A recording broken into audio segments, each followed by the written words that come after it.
Data science सीखना चाहते हो बट अभी भी कंफ्यूज हो तो एक सच सुन लो। डेटा साइंस एक ऐसा फील्ड है जहां अपॉर्चुनिटी बहुत ज्यादा है लेकिन कंपटीशन भी उतना ही ज्यादा है। और सबसे बड़ी प्रॉब्लम ये है कि 90% बिगिनर्स गलत डायरेक्शन में मेहनत करते हैं। वो रैंडम ट्यूटोरियल्स देखते हैं, कभी पाइथन स्टार्ट करते हैं फिर छोड़ देते हैं, कभी मशीन लर्निंग स्टार्ट करते हैं फिर कंफ्यूज हो जाते हैं और एंड में उन्हें लगता है कि डेटा साइंस मुश्किल है। लेकिन रियलिटी क्या है? डेटा साइंस मुश्किल नहीं है, बस रोड मैप क्लियर नहीं होता। और आज के इस वीडियो में मैं आपको एक ऐसा रोड मैप देने वाला हूँ जो आपको जीरो से लेकर जॉब रेडी डेटा साइंटिस्ट बना सकता है, step by step clear direction के साथ। तो वीडियो को एंड तक जरूर देखना क्योंकि एक भी स्टेप मिस किया तो आप कंफ्यूज हो जाओगे।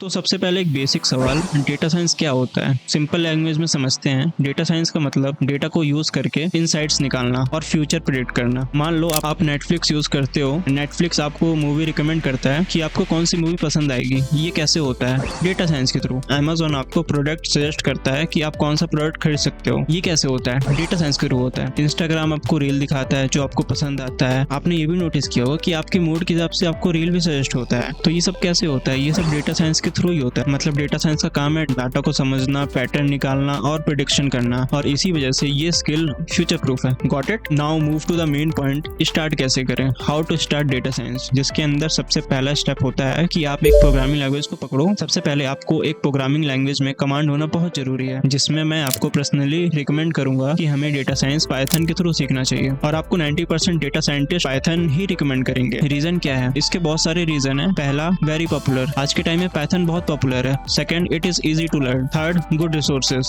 पाइथन सीखने के लिए आज हमारे पास बहुत सारे रिसोर्सेज हैं। Fourth, high demand. आज के टाइम में पाइथन का डिमांड बहुत ज्यादा है। इनफैक्ट आप कंपनी में डेटा साइंटिस्ट के लिए अप्लाई करने चाहोगे तो वहाँ पे भी एज अ रिक्वायर्ड आपसे पाइथन ही मांगा जाएगा। अब पाइथन में आपको सीखना क्या है? Basic programming like variable, data types, loops, functions. इसी तरह आपको इंपॉर्टेंट कॉन्सेप्ट क्लियर करना है पाइथन में। ओके, ये सब सीखने के बाद हम मूव करते हैं नेक्स्ट स्टेप में, डेटा प्रोसेसिंग। अब असली डेटा साइंस यहाँ से स्टार्ट होता है। सच ये है कि डेटा साइंटिस्ट का 70% काम सिर्फ डेटा क्लीन करना होता है। फॉर एग्जांपल, सोचो तुम्हें एक फाइल मिली जिसमें कुछ वैल्यूज मिसिंग है, कुछ गलत एंट्रीज हैं, सेम डाटा रिपीट हो रहा है और यही रियल वर्ल्ड डेटा है। और डाटा कैसा है? मैसी है। तो तुम्हें इसमें 4 काम करना होता है। पहला, डेटा लोड करना। सेकंड, डेटा समझना कि डेटा कैसा है, कितनी रोज है, मिसिंग वैल्यूज, डाटा टाइप्स क्या है। फिर तुम तीसरा काम करोगे, डेटा क्लीनिंग। यहाँ तुम मिसिंग वैल्यूज फिल करते हो, डुप्लीकेट डाटा रिमूव करते हो, गलत डेटा फिक्स करते हो। फिर अब चौथा काम क्या करते हो? डेटा ट्रांसफर करना, लाइक फिल्टर करना, ग्रुप करना, न्यू कॉलम्स बनाना। और ये सब काम आप कैसे करोगे? पांडा और नमपाई के थ्रू करोगे, जिसमें पांडा डेटा हैंडल करने के लिए है, नमपाई फास्ट कैलकुलेशन के लिए। ये दोनों पाइथन की लाइब्रेरीज हैं, तो हमें पैंडास और नमपाई अच्छे से आना चाहिए। इसके बाद आपको थोड़ा मैथमेटिक्स सीखना है जो कि हमें डेटा साइंस के लिए चाहिए। इसमें आपको लीनियर अलजेब्रा सीखना है और लीनियर अलजेब्रा के साथ साथ आप प्रोबेबिलिटी, स्टैटिस्टिक्स ये भी सीखोगे। लीनियर अलजेब्रा में आप vector, matrix, dot product, statistics में आप mean, median, mode, variations, standard deviation, probability में आप इवेंट, बेसिक प्रोबेबिलिटी, डिस्ट्रीब्यूशंस, ये सब आप पढ़ोगे। ठीक है। और आप ना एक चीज याद रखना, आपको एडवांस मैथ नहीं चाहिए, बस बेसिक स्ट्रांग होना चाहिए। हमारा गोल क्या है? इंट्यूशन डेवलप करना, ना कि रट्टा मारना। हमें ये समझना है कि वर्क कैसे करता है। और ये सब पढ़ने के लिए एक बुक है, essential math for data science, जिसको हम जाके रेफर कर सकते हैं। अब आता है next step, graphs. Data science में सिर्फ डेटा देखना काफी नहीं होता, उसको क्लियर और सिंपल वे में दिखाना भी आना चाहिए। और यही काम ग्राफ्स करता है। ग्राफ्स क्या करता है? कॉम्प्लेक्स डेटा को सिंपल बना देता है, पैटर्न इजिली दिखा देता है, डिसीजन लेना इजी कर देता है। Okay,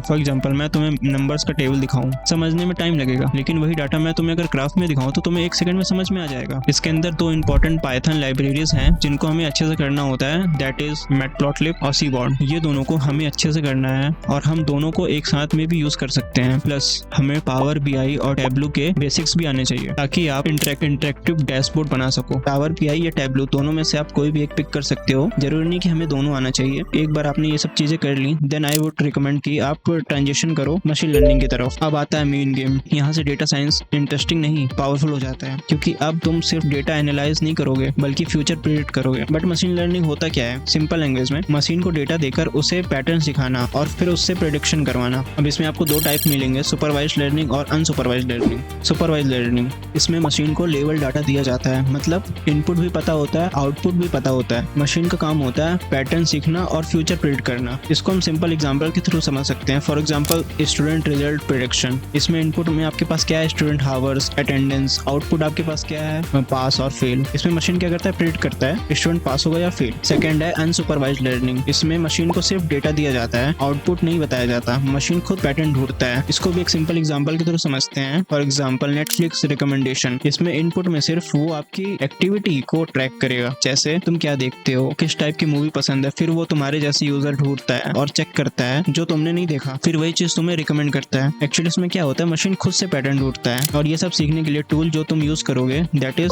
scikit-learn। ये एक पावरफुल पाइथन लाइब्रेरी है जिसमें तुम इजिली ML मॉडल बना सकते हो। और इसको सीखने के लिए मैं आपको एक बुक रिकमेंड करता हूँ और उस बुक का नाम है hands on machine learning with scikit-learn। Now come to the next step that is deep learning. आज के डेट में most of the people learn about data science, तो most of the company machine learning के साथ deep learning भी expect करती है। इसलिए आज के टाइम में हम डेटा साइंस सीख रहे हैं तो हमें डीप लर्निंग भी सीखना चाहिए। बट डीप लर्निंग होता क्या है, सोचो अगर मशीन खुद से देख सके, समझ सके और डिसीजन ले सके, इसी को कहते हैं deep learning. Deep learning machine learning का एडवांस पार्ट है और ये यूज करता है न्यूरल नेटवर्क्स जो ह्यूमन ब्रेन से इंस्पायर्ड है, ह्यूमन ब्रेन की तरह काम करता है। ये डेटा से पैटर्न लर्न करता है फिर डिसीजन लेता है। इसके बाद आप CNN पढ़ोगे। CNN का स्पेसिफिक काम होता है extract information from image and videos. इसके बाद आप पढ़ोगे NLP, न्यूरल लैंग्वेज प्रोसेसिंग। इसका स्पेसिफिक काम होता है एक्सट्रैक्ट इन्फॉर्मेशन फ्रॉम टेक्स्ट और टेक्सुअल कंटेंट। इसके बाद अगर आप और एडवांस में जाना चाहते हो तो आप LLM के बारे में पढ़ोगे। LLM large language models. Actually ये NLP का एडवांस वर्जन होता है, जैसे ह्यूमन जैसा टेक्स्ट लिखता है, क्वेश्चन का आंसर देता है, ह्यूमन से बात करता है, लाइक AI असिस्टेंट की तरह। For example ChatGPT, Google Gemini. In terms of tool deep learning करने के लिए हमारे पास दो ऑप्शंस हैं, पहला टेंसरफ्लो, सेकंड पाइटॉर्च। दोनों ही बहुत अच्छे ऑप्शंस हैं, हम दोनों में से किसी को भी पिक कर सकते हैं। और आप LLM के लिए हगिंग फेस सीख सकते हो। अब as a data scientist we should also know कि how to deal with database, क्योंकि ज्यादातर जो ऑर्गेनाइजेशन है उनका डेटा डेटाबेस में स्टोर होता है। तो एज अ डेटा साइंटिस्ट हमें डेटाबेस भी सीखना होगा। और मोस्ट ऑफ द ऑर्गेनाइजेशन में SQL इज वेरी पॉपुलर, तो हमें SQL में अच्छा खासा कमांड होना चाहिए ताकि हम डेटाबेस से डेटा को एक्सट्रैक्ट कर पाएं और उसको फेच कर पाएं। Now move to the most important part that is project. अब जब भी हम डेटा साइंस सीखेंगे और डीप लर्निंग करेंगे तो सबसे इंपॉर्टेंट चीज है प्रोजेक्ट बनाना, क्योंकि डेटा साइंस कोई थियोरेटिकल फील्ड नहीं है, ये एक प्रैक्टिकल फील्ड है। तो हमें प्रोजेक्ट साथ ही साथ बनाते जाना है क्योंकि हमारी प्रैक्टिस बने रहे,